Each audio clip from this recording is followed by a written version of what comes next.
In Switzerland, you can waste hundreds of dollars on Swiss train tickets without even realizing it. Many first-timers to Switzerland buy the wrong train passes, and Switzerland is a country where you don't want to be making this mistake. And in today's video, I'm breaking down which Swiss train passes is worth it in 2026 and which one are a complete waste of money depending on your trip's itinerary. I'll be covering key passes such as the Swiss Travel Pass, the Swiss Half-Air Card, the Sabre Day Pass, as well as the Interail or the Eurail Pass. And by the end of this video, you will know exactly which one is going to save you the most money depending on your travel plans. I also have my Swiss travel guide complete with summer and winter itineraries, as well as over 200 recommendations on restaurants, hotels, and activities. And so if there's something you're interested, be sure to check out the link in my description down below, and that will help with your travel planning. Let's save you money, time, and a whole lot of travel planning. And without further ado, let's get going. First, let's start with the most famous and recognized pass, the Swiss Travel Pass. This is basically marketed as the all-inclusive pass for tourists, and it gives you unlimited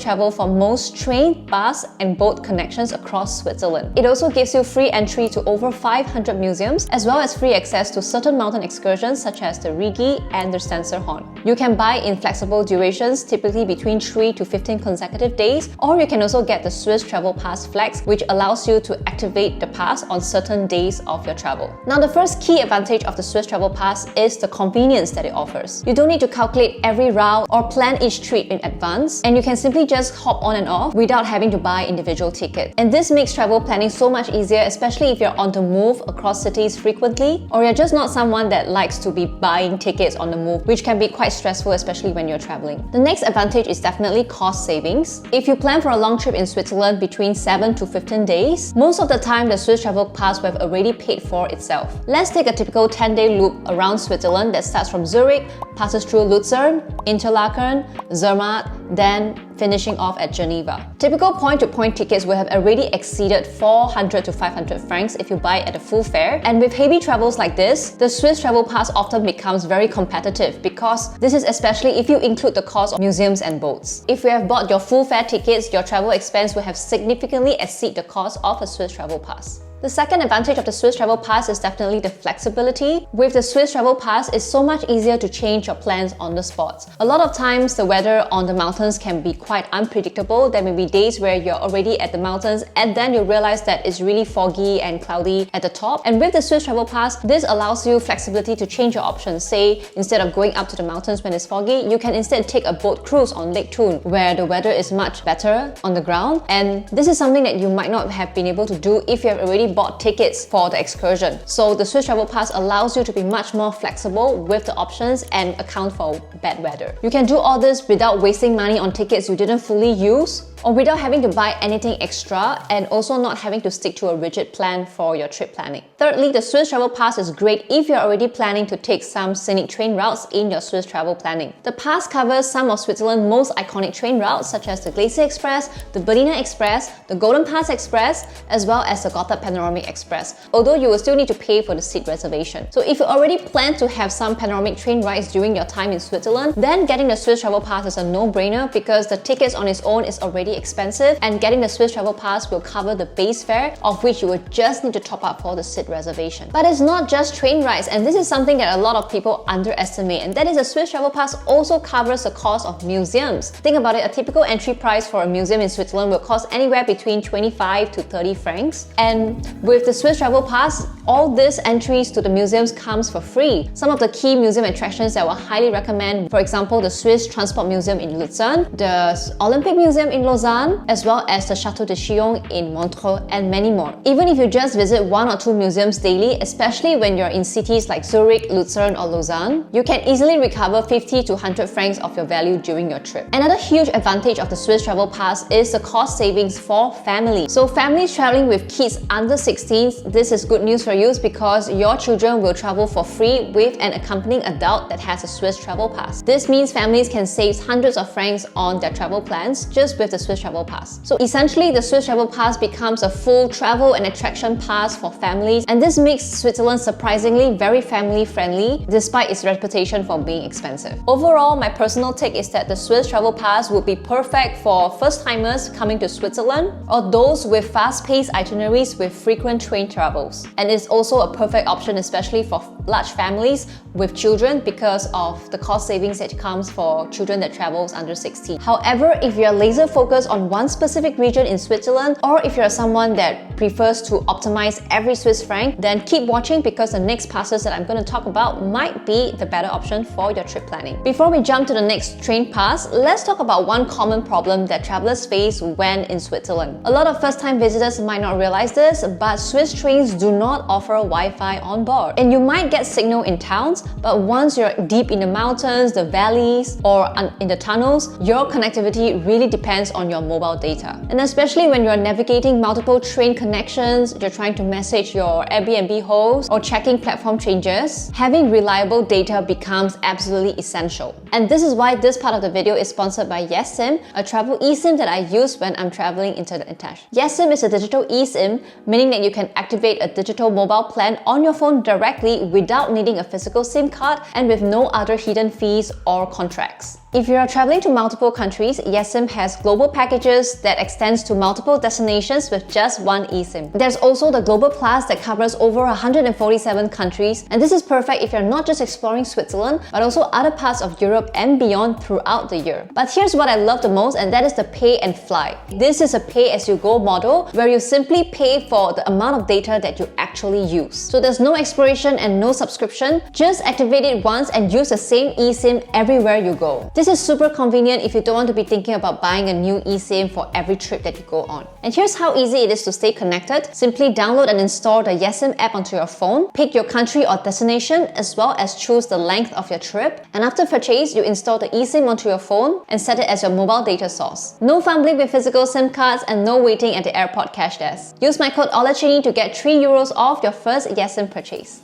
And with that, let's get back into the video. The next pass we'll be talking about is the Swiss half fare card. And like the name suggests, it allows you to buy tickets for trains, buses, and boats and trams at 50% off. With the half fare card, instead of unlimited travel, you buy discounted tickets individually. And you have to buy the ticket before each trip. So in a sense, there's much more planning and also less flexibility as compared to the Swiss Travel Pass. One of the key advantages of the Swiss half fare card is the cost savings, because you only pay for what you actually use. And this can be much cheaper, especially if you have a slower itinerary. So the Swiss half fare card would be a right choice if you have planned just a few train trips or relatively short trips. You will save money because the regular fare is much more expensive. And if your full price tickets would already cost more than 300 francs, the Swiss half fare card would already save you money. Let's take an example of a trip from Zurich to Interlaken. Normally for the full fare, the train tickets would have already cost you anywhere between 75 to 90 francs. However, with the Swiss half fare card,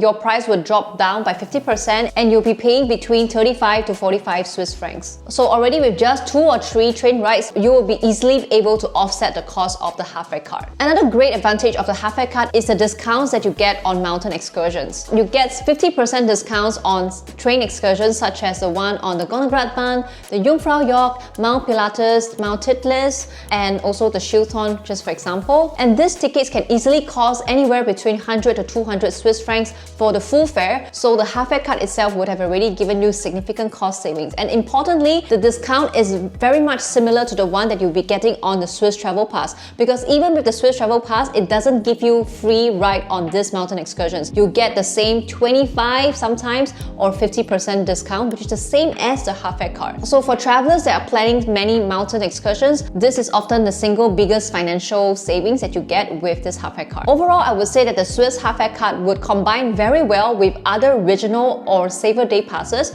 which I'll be talking about next. My personal take is that this would be ideal for travelers with slower itineraries and are not doing train travels every single day. However, for travelers that are doing frequent and long distance journeys, you might be better off with the first Swiss Travel Pass. One of the best advantages of getting a saver day pass is that it is the cheapest way to travel long distance in Switzerland in a day. So take for example, if you are doing a day trip where you're doing a lot of train travels, say for instance you're traveling from, let's say from Zurich to Interlaken and back in a single day, as well as doing boat trips along the way, then instead of getting multiple individual tickets in the same day, by just getting one saver day pass for that day, you will turn your trip from an expensive multiple train tickets into one single saver day pass, and this will really keep your cost down to just one single fixed cost for the pass. One of the common travel hack that most travelers use would be to first buy the half-fare card and then purchase the Saver Day Pass at the discounted price for the half-fare card. However, in terms of key disadvantages, it would be that the price of the Saver Day Pass will increase significantly closer to the travel date. So if you only buy the pass 2 or 3 days before your trip, you will find that the cost of the Saver Day Pass would be quite expensive and not that much different from an individual train ticket. So the trick is to get the Saver Day Pass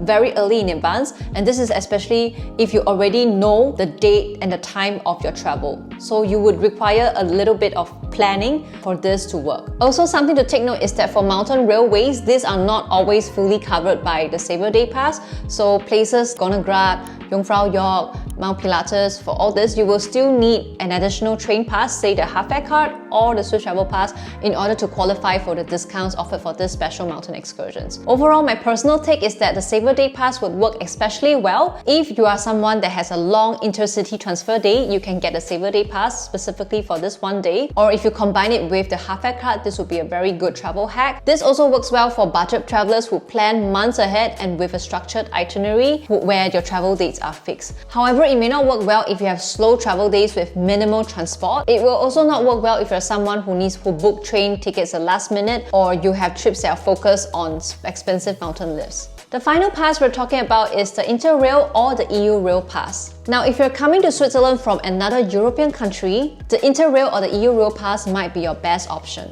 It allows you to travel across border freely, including multiple trips within Switzerland, all with one pass. So the Eurail Pass is a train pass for non-European residents. This is a flexible rail pass that covers multiple countries across Europe. And in Switzerland, it allows for unlimited travels on most Swiss national trains, as well as select scenic trains such as the Glacier Express. It comes in two main formats. First, in continuous days where you travel every day for a set number of days, or flexi days where you choose a number of travel days within a month. So the EU Pass is particularly useful if Switzerland is just one stop on a broader European trip. A lot of times travelers would be considering visiting Paris and then making their way down to Switzerland and then continuing to cities like Milan, for instance. So the Eurail Pass will be very cost effective if you're planning to travel to multiple countries and using trains as your main mode of transportation. However, it might not be ideal if your itinerary is mainly domestic around Switzerland, and in that case you will be much better off using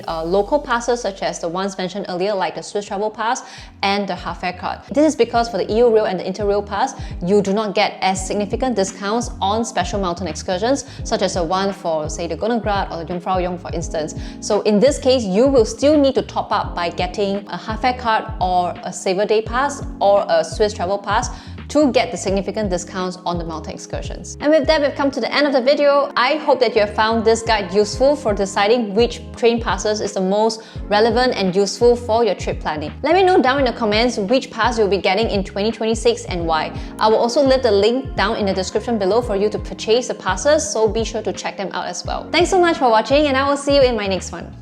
Bye!